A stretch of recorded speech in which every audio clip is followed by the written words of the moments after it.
ایک بزرگ گزرے ہیں قطب الدین بختیار کاکی رحمت اللہ علیہ. ان کے نام پر دہلی میں قطب مینار بنا ہوا ہے.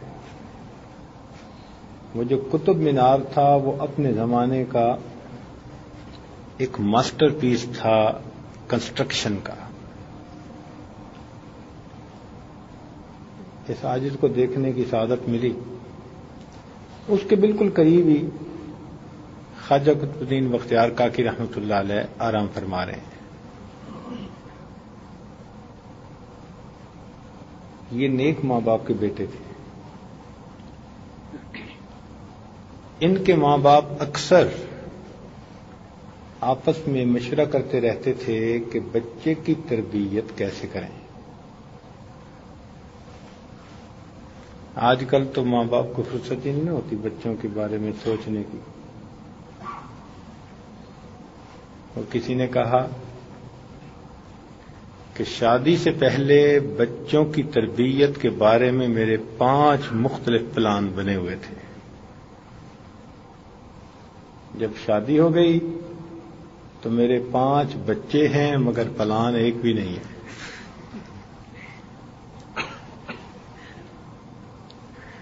تو آج کل تو پھر ماشاءاللہ اولاد بڑھتی جاتی ہے اور بچوں کی تربیت کے منصوبے ختم ہوتے جاتے ہیں. مگر وہ نیک ماں باپ تھے, فکر مند رہتے تھے. چنانچہ بیوی نے ایک دن کہا کہ میرے ذہن میں ایک تجویز آئی ہے, میں بچے کی بڑی اچھی تربیت کروں گی تاکہ اس کے دل میں اللہ تعالیٰ کی محبت بڑھ جائے, ایمان مضبوط ہو جائے, یقین کامل ہو جائے. خامد نے کہا بہت اچھا. چنانچہ بچہ بڑا ہوا, مدرسے جانے والا بن گیا. ایک دن بچہ مدرسے سے واپس آیا تو جیسے بچوں کی عادت ہے, امی مجھے کھانا دیں بھوک لگی ہے. ماں نے کہا بیٹا ہمیں بھی کھانا اللہ تعالیٰ دیتے ہیں, ہم اسی سے مانگتے ہیں, اور آپ بھی کھانا اللہ تعالیٰ سے مانگو آپ کو بھی وہی دے گا. اس نے کہا وہ کیسے؟ ماں نے کہا بیٹا مصلی پہ بیٹھو اور اللہ تعالیٰ سے دعا مانگو. چنانچہ بیٹا مصلی پہ بیٹھ گیا, معصوم ہاتھ اٹھا کے دعا مانگی, اے اللہ میں مدرسے سے آیا ہوا ہوں, تھکا ہوا ہوں, مجھے بھوک لگی ہے, اللہ مجھے کھانا عطا فرما دے. دعا کر کے پوچھنے لگا امی اب کیا کروں؟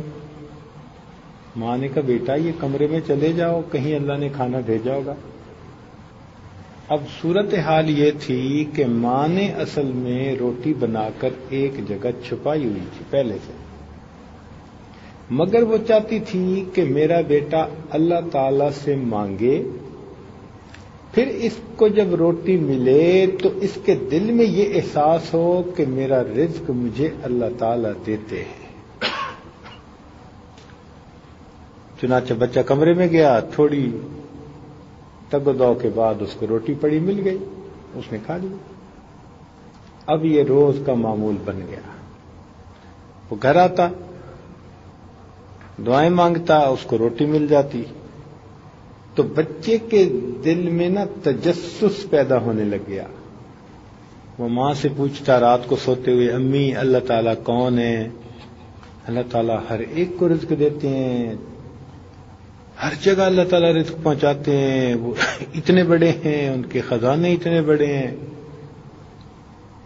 تو بچہ اللہ تعالیٰ کے بارے میں سوال پوچھتا, ماں اس کو تعارف کرواتی ہے اللہ تعالیٰ کا, تو ماں کا دل خوش ہوتا کہ میرے بیٹے کے دل میں اللہ تعالیٰ سے ایک محبت بڑھ رہی ہے. بچہ کبھی کہتا کہ امی اللہ تعالیٰ اتنے اچھے ہیں, وہ کہتی ہاں, تو کہتا امی اللہ سے ملاقات کب ہوگی؟ تو ماں خوش ہوتی کہ میرا بیٹا اللہ تعالیٰ سے ملنے کے لیے بے تاب ہے, بے قرار ہے. چنانچہ بچے نے کہنا شروع کر دیا کہ مجھے تو اللہ تعالیٰ سے بہت محبت ہے، مجھے اللہ تعالیٰ بہت اچھے لگتے ہیں۔ تو ماں بڑی خوش ہوتی کہ بھئی میری جو ترتیب تھی وہ چل پڑی، اور بچے کے دل میں اللہ تعالیٰ کی محبت پیدا ہونی شروع ہو گئی۔ اللہ تعالیٰ کی شان دیکھیں۔ ایک دن والدہ کو کسی خاندان کی تقریب میں جانا پڑا، تو وہ روٹی پکا کے رکھنا بھول گئے۔ خیال تھا کہ جلدی آ جاؤں گی، اور وہاں جا کے وہ پھنس گئی۔ رشتہ داریوں کے مسئلے ایسے ہی ہوتے ہیں۔ خیال اس وقت آیا جب بچے کے سکول مدرسے سے آنے کا وقت ہو چکا تھا۔ اوہو، جب خیال آیا تو ماں تو بڑی گھبرائی، برقع سر پہ رکھا اور بھاگی گھر کی طرف۔ راستے میں رو بھی رہی ہے، دعائیں بھی مانگ رہی ہے، اللہ میں نے تو یہ ساری ترتیب اس لیے بنائی تھی کہ میرے بیٹے کا یقین بن جائے، میری کوتاہی کہ میں آج بھول گئی، اگر آج میرے بیٹے کا یقین ٹوٹ گیا تو میری محنت پہ پانی پھر جائے گا۔ اب وہ دعا بھی مانگ رہی ہے اور جلدی سے آ بھی رہی ہے۔ جب وہ گھر پہنچی تو کیا دیکھا کہ بیٹا مزے کی نیند سویا ہوا ہے۔ ماں نے کہا چلو اچھا ہے، میں پہلے کھانا بنا لوں۔ چنانچہ اس نے روٹی بنائی، کمرے میں کہیں چھپائی، اور پھر آ کے اپنے بیٹے کو چوما، بوسہ لیا، جگایا، بیٹے آج تجھے بہت بھوک لگی ہوگی۔ بیٹا اٹھ کے بیٹھ گیا، امی مجھے بھوک تو کوئی نہیں لگی۔ کیوں بیٹا، تمہیں بھوک کیوں نہیں لگی؟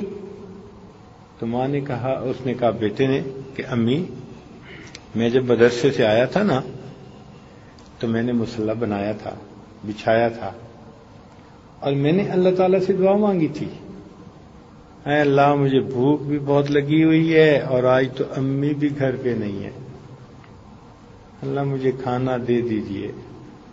تو میں پھر کمرے میں گیا، امی مجھے ایک روٹی پڑی ہوئی مل گئی، میں نے اسے کھایا، لیکن جو مزہ آج اس روٹی میں آیا اس سے پہلے یہ مزہ مجھے کبھی نہیں آیا تھا۔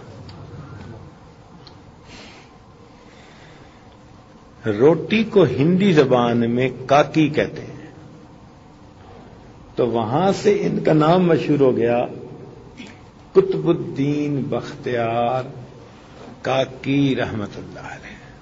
یہ پھر وقت کے بڑے شیخ بنے، حتیٰ کہ بادشاہوں کے پیر بنے۔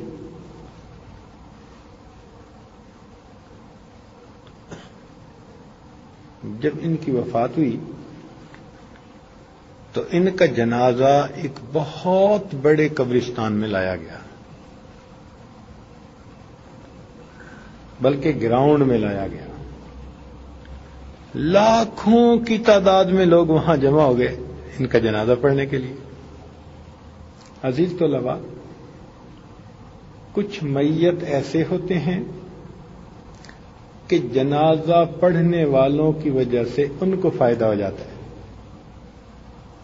کچھ میت ایسے ہوتے ہیں کہ جنازہ پڑھنے والوں کی وجہ سے ان کو فائدہ ہو جاتا ہے۔ حدیث پاک میں ہے کہ 40 مومن جس کے جنازے میں شریک ہوں اللہ اس میت کے گناہوں کو معاف فرما دیتے ہیں۔ تو کچھ میت ایسے ہوتے ہیں کہ جن کا جنازہ پڑھنے والوں کی وجہ سے اس کا فائدہ ہو جاتا ہے، اور کچھ ایسے بھی ہوتے ہیں کہ جنازہ پڑھنے کی وجہ سے پڑھنے والوں کا فائدہ ہو جاتا ہے۔ پڑھنے والوں کا فائدہ ہو جاتا ہے۔ تو حضرت تو ان ہستیوں میں سے تھے، چنانچہ لوگ تو مور و ملخ کی طرح، چونٹیوں کی طرح اکٹھے ہو گئے۔ جب حضرت کا جنازہ رکھا گیا، ایک آدمی آگے بڑھا، اس نے کہا جی کہ میں حضرت کا وصی ہوں، حضرت نے مجھے وصیت فرمائی تھی کہ میرا جنازہ وہ شخص پڑھائے جس کے اندر 4 خوبیاں ہوں.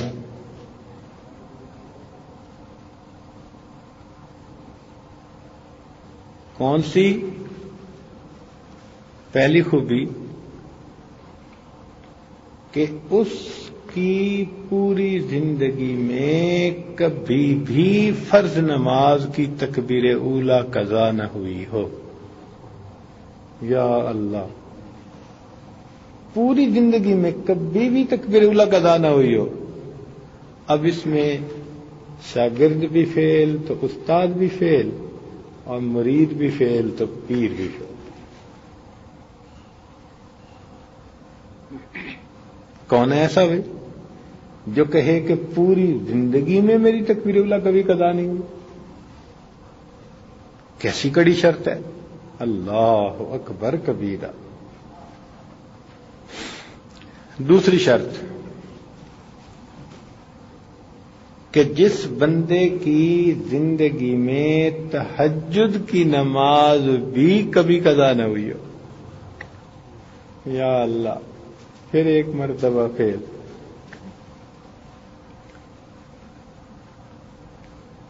اور تیسری خوبی، اتنا عبادت گزار کہ اثر کی سنتیں بھی اس نے کبھی نہ چھوڑی ہوں. تیسری مرتبہ پھر فیل. اور چوتھی خوبی کہ پوری زندگی کبھی کسی غیر محرم پر غلط نظر بھی نہ پڑی ہو. چوتھی مرتبہ پھر فیل.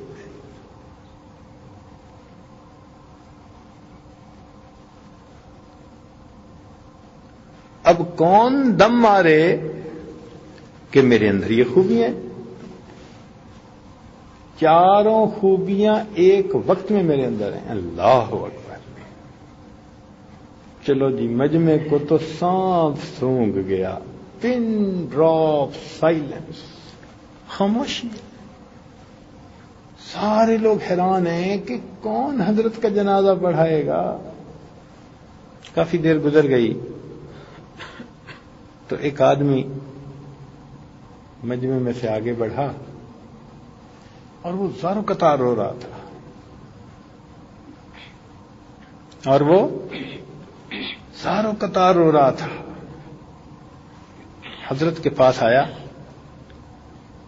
اور چہرے کے محاذ میں کھڑا ہو کر یہ کہنے لگا کہ حضرت، آپ تو پردہ فرما گئے، مجھے آپ نے رسوا کر دیا.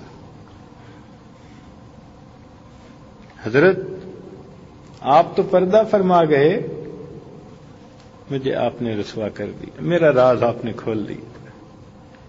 پھر اس نے اللہ رب العزت کو حاضر ناظر جان کر مجمع کے سامنے قسم اٹھائی کہ میرے اندر 4 خوبیاں موجود ہیں. اور اس نے حضرت کی نماز جنازہ پڑھائی. اور وہ شخص وقت کا بادشاہ التمش تھا. وقت کا بادشاہ بھی ہے اور ولایت کا نور بھی اس کے سینے میں.